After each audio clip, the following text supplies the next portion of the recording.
شروع کرتا ہوں اس پاک پروردگار کے نام سے جس کے قبضے میں ہم سب کی جان ہے۔ ناظرین گرامی، السلام علیکم۔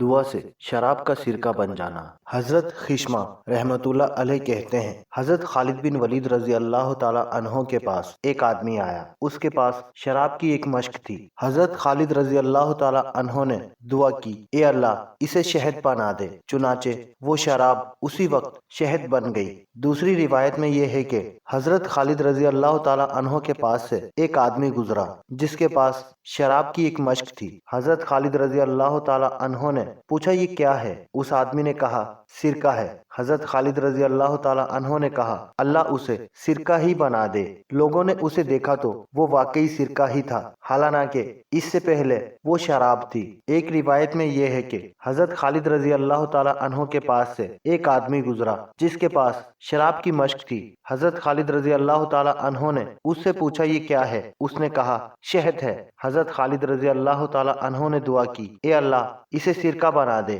وہ آدمی جب اپنے ساتھیوں کے پاس واپس پہنچا تو اس نے کہا، میں آپ لوگوں کے پاس ایسی شراب لے کر آیا ہوں کہ اس جیسی شراب عربوں نے کبھی نہیں پی ہوگی۔ پھر اس آدمی نے مشک کھولی تو اس میں سرکہ تھا، تو اس نے کہا، اللہ کی قسم اس کو حضرت خالد رضی اللہ تعالی عنہ کی دعا لگی ہے۔ باحوالہ حدیث حیات الصحابہ جلد سوم صفحہ نمبر 669۔ ناظرین گرامی، آج کی یہ ویڈیو بس یہیں تک۔ امید ہے یہ ویڈیو آپ کو بہت پسند آئی ہوگی۔ ویڈیو پسند آنے کی صورت میں ویڈیو کو لائک اور شیئر ضرور کیجیے گا۔ اسی کے ساتھ آپ کا دوست رانا خالد آپ سے اجازت چاہتا ہے، پھر ملیں گے کسی نئی کہانی کے ساتھ۔ تب تک کے لیے اللہ ہم سب کا حامی و ناصر۔ اللہ حافظ۔ السلام علیکم ورحمۃ اللہ وبرکاتہ۔